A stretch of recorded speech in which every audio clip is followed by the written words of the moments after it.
Let's cut to the chase. I ruined my life making these very avoidable mistakes while writing my very first graphic novel, and here is all the advice I have for you to avoid doing the same thing. In the year 2021, I accomplished a lifelong goal of mine, writing a graphic novel. This had been a very large goal of mine since I was relatively young, and to finally accomplish it was insane to me. And I should have been excited. I should have been on cloud nine. I should have been overwhelmed with happiness. So why wasn't I? In late January and early February of 2021, I was having dreams about a person who had really negatively affected my life a few years prior, essentially altering parts of my personality and my outlooks on life. I wanted to draw a few comic panels to essentially get the dreams and bad energy out of my system. And so I started writing my very first chapter of my comic Vinegar, though at the time I wasn't intending to write any more of what I was feeling or my experience. But I fell in love with the process, and so I continued to write and draw more with little to no script or set character designs. But it was fine since I was just drawing for my own closure and enjoyment. This is your first mistake. Always write a script.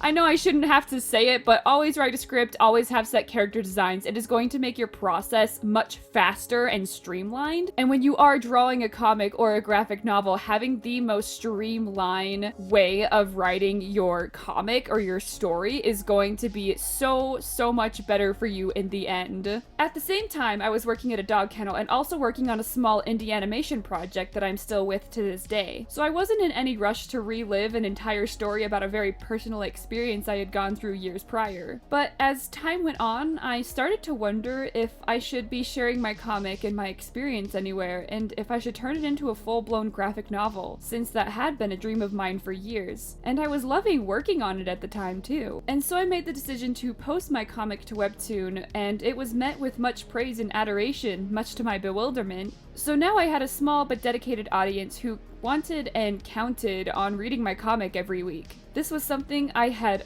always wanted as a comic book artist. I remember when my friend and I posted our very first webcomics and being a little jealous when their work did leaps and bounds better than mine. So now I was finally getting what I wanted. So now with 2 part-time jobs and writing a comic on top of all that, my plate was pretty full. But I was able to keep up quite nicely in the beginning. I eventually wrote a script and storyboarded each chapter out well in advance. My goal was to finish my comic in November of 2021, giving myself around 11 months to be working on this comic. I was invigorated. I was so happy about my future plans and actually being able to complete my very first graphic novel in the near future. This all changed when the indie group I was working with made the decision to show their and my work at a local con that was going on in the area in September. I thought that this would be the perfect place to officially release my comic. I was a very fast worker to begin with, so I knew I could probably end up finishing my book by September. This would have cut off 2 months from my original timeline, but I knew I could do it. I had always made it out of tough situations in my life prior, and I knew I could do it again. So I kept working. I would wake up at about 5:30 in the morning and go to my job at the dog kennel. I'd come home around 1 in the afternoon and work well into the night drawing. I would mostly be working on my comic while drawing art for the indie group whenever I could squeeze it in. I was like a well-oiled machine working for hours and hours on end. Work and my comic were the only things on my mind for weeks until I realized I would need to find a printer for my comic.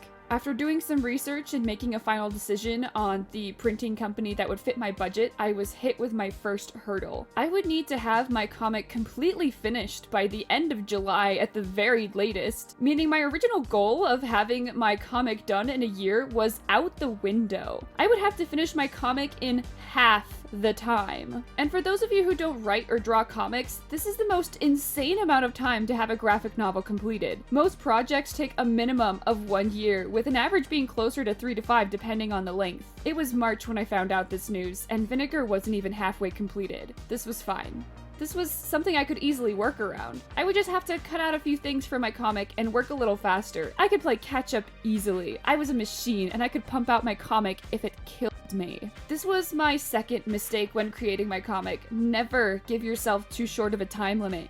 You, your art, and your story can and will suffer from it. The days pass by me so quickly, it's actually a little tough to remember them individually. I stopped going out on dates and swimming and doing anything else I normally would have to alleviate all of the stress from my brain. I would wake up and go to my part-time job, come home and get to work on drawing, and then go to sleep for a few hours, only to wake up and do it all over again. Work, art, sleep. Work, art, sleep. For weeks, I would work like this, hardly ever taking any time out of my day to take care of myself or any of my relationships. This brings me to my next and most upsetting part for me to talk about. My dog Elvis started to show signs that he was going to pass away. He was 10-ish years old and had suffered his entire life with seizures, which, if you don't already know, harm your dog's life expectancy to an alarming degree. And around April, I remember he had a really bad night and I just knew his time was a little more limited. And so I did set aside time each week for us to go out and do things we normally wouldn't do together, like getting him a special treat or going to the lake. But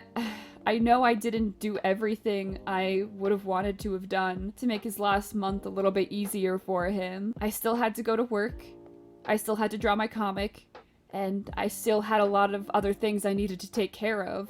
And my best friend passed away a month later after he suffered from a life-altering seizure that the vet told us would just keep happening more and more often had we not taken action. I remember leaving the vet without my dog Elvis and crying hysterically all the way home. And when I woke up the next day, I went back to work. This was my next terrible mistake. I didn't make any time for myself to heal. I put my relationships with my friends and family and pets to the wayside, all in the name of hard work. This is an interesting subject I want to go into in a different video, but the way society views hard work, at least in the country I live in, is devastating. You are expected to and then rewarded for trading your life away with a treat and respect from people who think you work harder than them. And in the end, your freedom is nothing worth trading away for a few pats on the head from your peers. I kept working, albeit I was stressed out of my mind from working with all of the deadlines I had set for myself. I wanted to do well, I wanted to be successful, I wanted to be considered a real artist. If I could just push through and make it to the other side, everything would be fine, everything would end up okay. Pretty soon it came down to crunch time. I had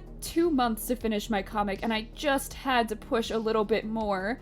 I knew I wouldn't be able to draw every scene I had written, so I began to cut out everything that wasn't important. And the previous months I had spent building up characters and starting specific side plots I had to cut, all so that I could finish my comic on time. And because I did this, my story suffered. The original message I wanted to send to my readers didn't make me happy in the end. My name as an artist and writer are hurt because I turned my story into a rushed pile of loose ends. And there were plenty of times within the 6-month period where my spouse told me I could just turn it into a comic book series and I could take my time and still have art to show at con, rather than having a completed graphic novel, but I didn't listen. If I stopped now, I didn't know if I would ever come back to the story later. If I stopped now, that would mean that all my worrying would have been for nothing. If I stopped now, that would mean I wasn't good enough. So I kept going. This leads me to my next mistake. Don't cut out important points of your comics or stories in the name of deadlines. Obviously, you can cut out the fluff or unimportant parts, but if you start plot points and introduce characters, you shouldn't just ditch them. Now, in those final 2 months, I was working so intensely to finish my graphic novel that it was a bit scary. I didn't give myself a day off at all. So for 2 months, I would constantly be working. And because of this, I started to develop the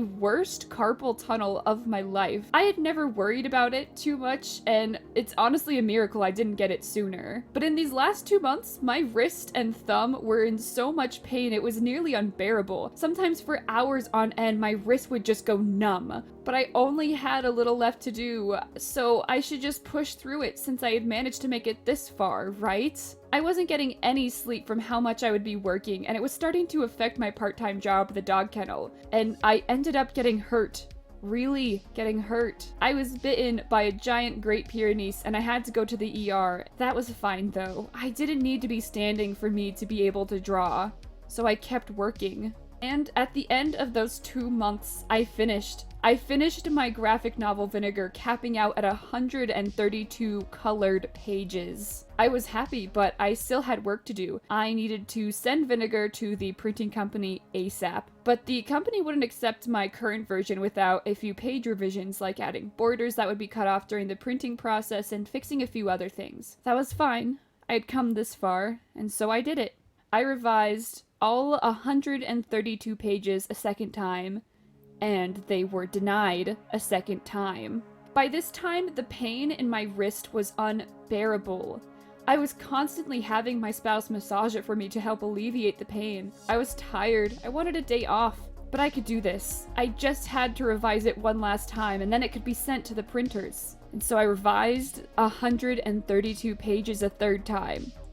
And I was denied a third time. I don't know why. Maybe I had just had enough and I couldn't take any more bad news. Maybe it was a futile effort on my schedule, so I gave up. The deadline for being able to send vinegar to the printers came and went, and I didn't care. I had essentially ruined my life to be able to have a graphic novel at a con. I had put myself, my relationships, my job, everything to the back burner so I could finish a comic. My mental health was at an all-time low. My physical health was terrible. I felt as if I were a complete shell of a human being, and I hated myself for giving up so close to the deadline. Which brings me to my final mistake, knowing when to quit. It is perfectly acceptable to quit when necessary in order to take back from a negative situation. I know it sucks to have to quit something you love, but if quitting will positively affect you in the long run, don't be afraid to do so. Had I quit sooner, my health wouldn't have had such a steep decline. Hindsight is 2020. I pushed myself so hard to be able to accomplish a goal I had wanted to do for years, but there were so many ways I could have done it more effectively and safely. Had I have known I wouldn't have made it to a con, I would have taken a lot of extra time to really make my story something great. But I was so caught up in the fact that I was working hard and really seemingly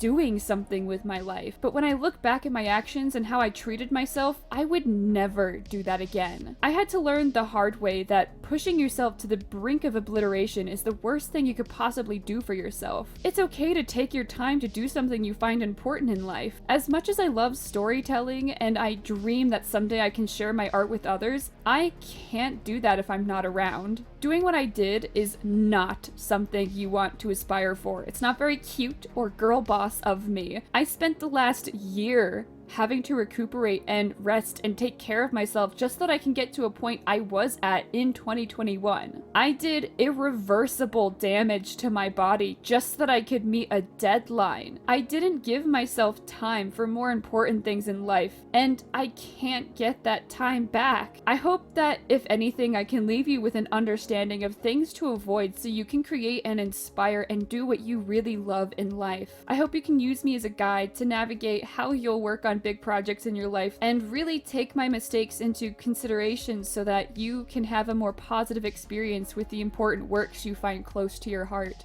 For more videos about my experience as a comic book artist trying to navigate the world, please feel free to like and subscribe and follow me on my journey. Take care of yourselves and give your pets a big ol' kiss for me, and I'll see you in the next one.